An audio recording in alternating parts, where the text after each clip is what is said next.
Les cieux et la terre passeront, mais ta parole ne passera jamais. C'est cette parole qui était depuis le commencement. C'est cette parole qui a été faite chair, pleine de grâce, et l'a habité parmi nous. Merci Jésus. Toi le chemin, la vérité et la vie. Ta parole est esprit et vie.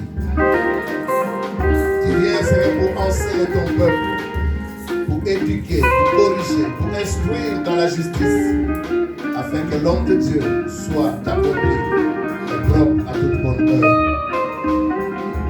Oint ce moment, bénis ce moment, Seigneur. Viens nous faire du bien, pour ta seule gloire. Au nom de Jésus. Amen. Gloire au Seigneur. Merci à l'équipe de louanges, que Dieu vous bénisse. Amen. Nous vous saluons dans le nom du Seigneur. Amen. Shalom, shalom. Shalom. Shalom encore. Shalom. Gloire au Seigneur. Je vois Papa Gédéon là au fond. Peut-être pas encore très très en forme. Et Dieu est vivant. Amen. Amen. Alléluia. Là c'est la sœur Laurette. Amen. Ah, ok. Elle a pris un peu du poids. Hein? Gloire à Dieu. Béni soit le Seigneur. Amen. Bienvenue dans la maison de Dieu, la maison de votre Père, où Dieu nous attend tous les premiers jours de la semaine, où nous venons pour les louer, l'adorer. Nous venons pour nous encourager mutuellement, mais nous venons aussi pour nous préparer au ministère. Nous venons pour nous préparer au retour du Seigneur. Nous venons aussi prendre assez de carburant pour aller et dire à tous ceux qui ne les connaissent pas encore, venez et voient. Car Jésus est le chemin, la vérité et la vie. Amen. Cette année, c'est une année de grandes choses. Et le mois prochain, le dernier week-end, je pense, du mois prochain, nous serons ici avec le bishop Ted Roy Powell, qui viendra passer un week-end avec nous. C'est pourquoi l'équipe de louanges travaille pour que ce week-end-là soit un week-end béni. Nous aurons un culte le vendredi. Nous aurons une séance de travail avec tous les responsables, mais aussi tous ceux qui pensent avoir un ministère dans l'église. Nous aurons une séance de travail avec le bishop, avec sa femme. Nous serons avec le pasteur Joël et son groupe. Nous serons aussi avec le pasteur Jérémie et le groupe de Courtrai. Amen. Pour ceux qui se sont préparés, donc du 21 au 23 de ce mois, nous serons à Londres. Nous reviendrons autour de Kinshasa et nous irons à Londres pour la retraite des responsables et des leaders chrétiens. Amen. Et première semaine du mois de mars, premier week-end, pour ceux qui se sont préparés aussi, nous serons à Kiev, donc en Ukraine, toujours pour nous préparer en tant que ministre de Dieu, être exposé à différentes expériences pour mieux servir notre Dieu. Amen. Les leaders, les responsables doivent être formés. J'étais là, je regardais à notre pasteur Divine, je me regardais moi-même, et puis je me dis, ok, ce week-end, Divine et moi, nous allons partir. Alors posez-vous la question. Si Divine ne revient pas, si Maman Pasteur et moi, on ne revient pas, est-ce que vous saurez continuer? Amen. C'est la question que je vous pose. Il ne faut pas dire Amen pour l'enseignement. Je vous ai posé une question. Si Divine, en tant que pasteur, moi aussi, je ne reviens pas, est-ce que vous saurez continuer? Oui. Ok, la preuve que vous avez été équipé, préparé au ministère, c'est de continuer sans Divine, sans moi. Amen. Ok, nous allons faire ça, comme ça nous allons voir ce que ça va donner. Je reviendrai après Ukraine et je repartirai pour 6 mois. Divine n'est pas là et je ne ferai aucune réunion avec vous. Donc vous allez vous débrouiller, vous, équipe de 12, avec tout votre entourage. Vous allez faire ce que vous pouvez faire jusqu'à ce que vous puissiez démontrer que réellement vous avez été préparé au ministère. J'aime chanter ce petit chant. L'Oumenan Saleh. Allez, Balouba ne se retrouve pas. L'Oumenan Saleh. Donc, petit poussin, laissez vos plumes se développer. Parce qu'un jour viendra où vous devriez voler. Amen. Amen. L'heure est venue pour que d'autres prédicateurs se lèvent parmi nous. Annoncer la bonne nouvelle du salut de Dieu. Nous allons partager la parole de Dieu. Nous lisons donc dans Matthieu au chapitre 21. Nous lirons du verset 28e jusqu'au verset 32.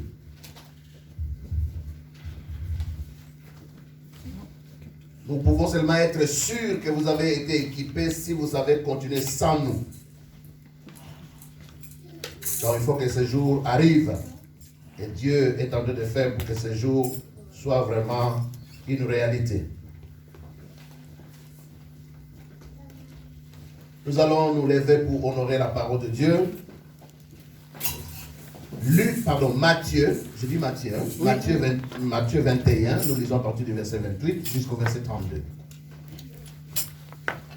Parabole des deux fils. Une parabole, c'est un style de langage imagé qui est utilisé pour véhiculer ou communiquer une vérité ou un principe. C'est ça, par définition. C'est-à-dire, c'est un style de langage que Jésus aimait utiliser pour communiquer une vérité spirituelle. Parfois, c'est difficile avec les paroles, mais quand on ajoute les images, alors on comprend mieux. Voilà pourquoi les enfants aiment apprendre avec les dessins, avec les images. Parabole des deux fils. Qu'en pensez-vous? Un homme avait deux fils. Il s'adressa au premier et dit: mon enfant. Dans votre version, qu'est-ce qui est dit là? Ok. J'aimerais que vous puissiez encercler les mots. Mon enfant va travailler aujourd'hui dans ma vigne. Il répondit: je ne veux pas. Ensuite, il se repentit et y alla. Il s'adressa alors au second et donna le même ordre. Celui-ci répondit: je veux bien, Seigneur. Mais il n'y alla pas. Alors, question, verset 31. Lequel des deux enfants ou fils a fait la volonté de son père? Ils répondirent: le premier. Et Jésus leur dit: en vérité, je vous le dis, les péagers ou les collecteurs d'impôts et les prostituées vous dévanceront dans le royaume de Dieu. Car Jean est venu à vous dans la voie de la justice, et vous n'avez pas cru en lui. Mais les péagers ou les collecteurs d'impôts et les prostituées ont cru en lui. Et vous qui avez vu cela, vous ne vous n'êtes pas ensuite repentis pour croire en lui. Parole du Seigneur. Amen. Vous venez prendre place. Cette semaine, j'ai été interpellé par une personne qui parlait avec moi, une personne vraiment âgée. Cette personne sait que j'ai fait un ministère pastoral et que je prêche la parole. Elle croit, quoiqu'elle n'est pas pratiquante, comme tous les catholiques, la plupart donc, ils disent: je suis catholique mais non pratiquant. Ça ne veut rien dire du tout. Elle est philosophe. Elle peut lire le Nouveau Testament même en grec. Alors elle m'a posé une question. Crois-tu que les gens qui t'écoutent changent? J'ai répondu donc par la foi, oui. Ma pré-réflexion, j'ai compris que cette question valait la peine d'être développée. Est-ce que les gens qui nous écoutent dimanche après dimanche, est-ce qu'ils changent vraiment? En d'autres termes, est-ce qu'il y a repentance dans la vie de ceux qui nous écoutent, ou c'est juste parce que c'est la tradition, c'est la coutume, c'est une habitude que nous avons héritée de nos parents? Chaque dimanche, nous allons à l'église, nous écoutons les prêtres ou les pasteurs. Mais est-ce que cette parole qui est prêchée apporte changement en nous, transformation en nous?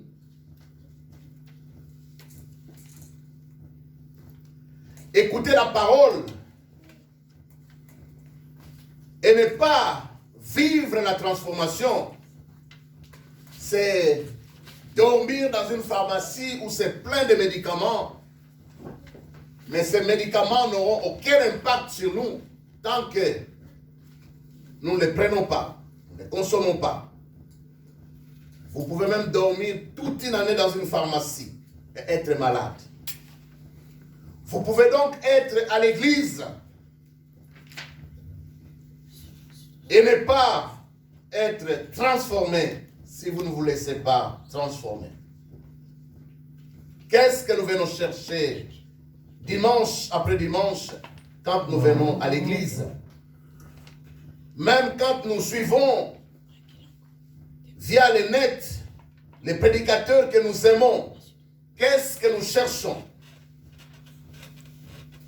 Est-ce que cette parole que nous écoutons, est-ce que ces chants que nous écoutons jour après jour, est-ce que ces chants ont un impact sur nous?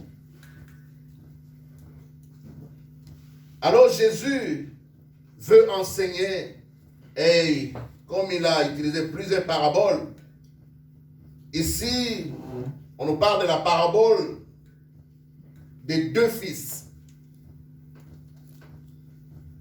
Nous pouvons aussi parler de deux filles, deux croyants. Nous allons voir la différence entre croyants et croyants, la différence entre enfants et enfants, la différence entre serviteurs et serviteurs. Qu'en pensez-vous? C'est une question. Un homme avait deux fils. Ce qui m'a d'abord interpellé ici, c'est que la Bible, cette parabole reconnaît qu'il s'agit bien de deux enfants ou de deux fils. Pour ceux qui ont fait un peu de sociologie, nous avons appris que quand on parle du père et du fils, il y a une relation de filiation. C'est par le sang qu'on donne la vie. Et la première vérité que nous trouvons ici, c'est que nous sommes là tous assis. Dieu reconnaît que nous sommes ses enfants. Nous sommes ses fils, ses filles. Ça, c'est très important. Être reconnu pour fils ou fille. Parce que si nous venons à l'église et que Dieu ne nous reconnaît pas, parce qu'il y a aussi des paraboles où Jésus dit « Éloignez-vous de moi, je ne vous ai jamais connu. » Ça, c'est une parole négative. Quelqu'un qui est rejeté. Mais ici, c'est un contraste, il est différent. Déjà au départ, dans cette parabole, le père a une relation personnelle avec le fils ou l'enfant. La fille ou l'enfant. Très important. Il s'adressa au premier et dit, mon fils. Maman Wivine, shalom, shalom, shalom. Gloire au Seigneur. Amen. Amen. Dieu est bon. Toujours bon. Dieu est bon. Toujours Ah, les hommes qu'on a dit, c'est quoi? La maman. Alléluia. Il s'adressa au premier et dit, mon fils, frère, soeur, si Dieu te reconnaît pour fils ou fille, tu es un privilégié. Il n'y a que les fils ou les enfants que le Père reconnaît qui sont inscrits dans les livres de vie. Vous savez, quand vous lisez la Bible, il faut lire la Bible dans les contextes. Par exemple, il y a des gens qui ont peur. Ah, moi j'ai peur qu'à la fin, Dieu me dise, éloigne-toi de moi, je ne t'ai jamais connu. Avez-vous déjà vu un père qui a engendré un enfant et qui dit à cet enfant, tu n'es pas mon enfant? Non. Est-ce que ça existe? Non. Le problème, c'est qu'avec beaucoup de gens qui viennent dans nos églises, il y a des gens qui n'ont jamais fait une rencontre personnelle avec Dieu. Ils n'ont jamais accepté Jésus comme Seigneur et Sauveur. C'est quand on accepte Jésus comme Seigneur et Sauveur qu'on est né de nouveau, qu'on est né dans la famille de Dieu, et donc il y a une relation personnelle qui s'établit entre le Père et nous. Amen. Amen. Amen. Il est dit dans Jean 1,12, cependant, quelques-uns l'ont reçu et ont cru en lui. Il leur a donné le pouvoir de devenir enfants de Dieu. On ne devient pas enfant de Dieu parce qu'on a acheté une Bible à la librairie. On peut avoir toutes les versions de la Bible et ne pas être enfant de Dieu. On ne devient pas enfant de Dieu parce qu'on est enfant de pasteur. J'avais un pasteur qui nous disait souvent, une femme qui accouche dans un garage, c'est pour longtemps que cet enfant est une voiture? Non. Allô? Il peut y arriver qu'une femme accouche dans un garage, mais est-ce que cette femme va donner naissance à une voiture? Non. Vous pouvez être enfant même des pasteurs, des serviteurs de Dieu et être païen. On ne naît pas enfant de Dieu, on le devient par la foi en Christ Jésus. C'est quand on accepte Jésus comme Seigneur et Sauveur qu'on devient enfant de Dieu. À ceux qui l'ont reçu, à ceux qui croient en son nom, il leur a donné le pouvoir de devenir enfants de Dieu. Frère, sœur, s'il y a une seule vérité que tu dois retenir dans la parole de Dieu, c'est que tu dois tout faire pour être sûr que toi, tu as accepté Jésus et que Dieu peut t'appeler mon enfant. Regardez dans la prière de notre Père, nous disons souvent, notre Père qui est aux cieux. Depuis quand est-ce que Dieu est devenu ton Père? Est-ce que vous pouvez sortir dans la rue et commencer à appeler tout le monde papa, papa, papa? En Afrique, ça se fait. On dit souvent que tout homme qui a l'âge de ton père, c'est ton père. Mais ce n'est pas vrai. Si tu vas lui demander l'argent, tu me dis, il va donner. Non. Parce qu'il n'y a aucune relation entre vous. Et ce n'est pas étonnant qu'on peut être année après année dans l'église. On prie, on demande des choses. Oui, Dieu fait prévoir pour les bons et pour les méchants. Il y a des choses que vous aurez. Mais il y a certaines choses que Dieu a réservées seulement à ses enfants. Par exemple, le pouvoir de devenir enfant de Dieu. Ces droits-là. Vous savez, on ne peut pas nier cette relation de paternité qui existe. C'est une relation de paternité. Donc, le Père a donné sa vie.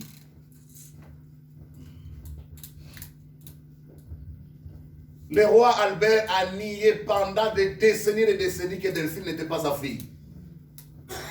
Mais après test ADN, qu'est-ce qu'on dit? C'est bien sa fille. C'est dans le sang.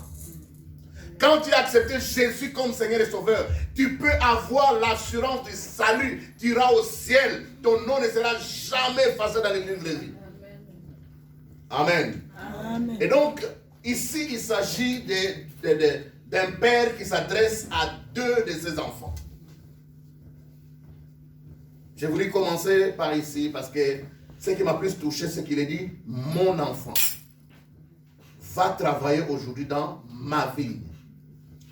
Beaucoup de gens n'ont jamais l'assurance de leur salut. C'est pourquoi ils se posent toujours des questions du genre, ah, si Jésus vient aujourd'hui, est-ce que je vais partir avec lui? Mais si déjà tu n'as pas l'assurance, il faut chercher l'assurance.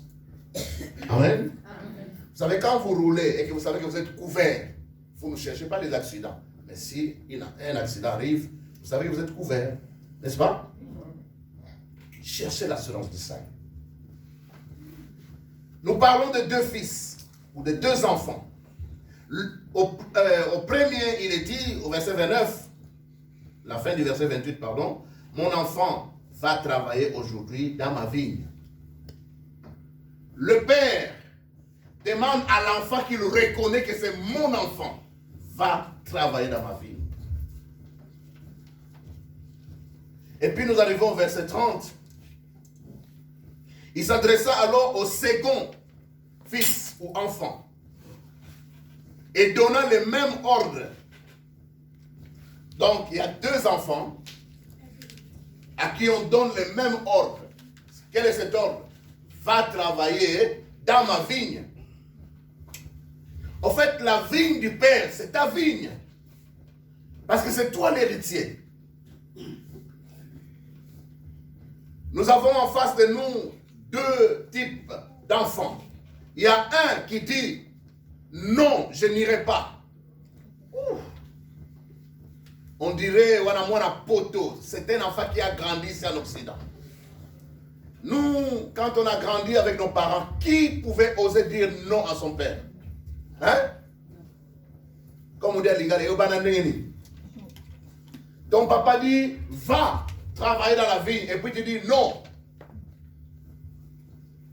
Et puis il est dit dans la suite. Ensuite, il se repentit et il alla. Mieux vaut quelqu'un qui te dit non et qui fait qu'avoir quelqu'un qui te dit oui et puis qui ne fait pas. C'est pourquoi il y a une question qui est posée. Parmi les 2, qui a fait la volonté de son père? Sinon, celui qui avait dit je n'irai pas. Et puis ensuite, il est parti. Le plus grand mal qui existe dans nos milieux, c'est que le noir, l'Africain, est incapable de dire non. Il dit toujours oui, mais le oui ne signifie rien.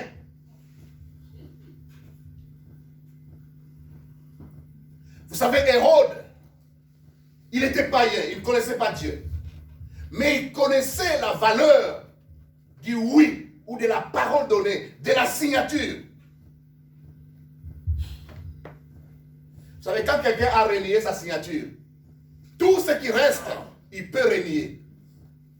Ou quand quelqu'un renie sa parole, il n'y a aucune garantie que pour le reste des paroles, cette personne va tenir sa parole. Mais les Africains vous disent, je ferai. Je serai là sans faute. Et j'ai toujours dit, quand un Congolais, un Africain te dit sans faute, ce n'est pas S-A-N-S. Vous savez, sans c'est S-A-N-S, n'est-ce pas? Mais quand un Congolais te dit, pasteur, sans faute, c'est C-E-N-T. Faute avec S. Il ne sera jamais là.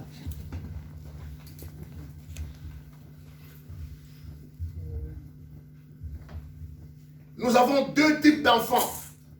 Dieu a 2 sortes d'enfants dans l'église. Il y a des enfants qui écoutent ce qui est dit à l'église et qui, avec enthousiasme, disent je vais faire, et puis qui ne font pas. Frère, moi je suis écœuré quand je vous regarde comme ça.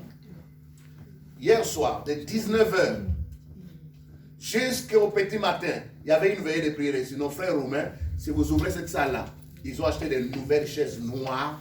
C'était rempli juste dans les couloirs de l'autre côté, avec leurs enfants de 19h jusqu'au petit matin. J'étais ici, j'ai quitté, il était, je pense, presque 2h du matin.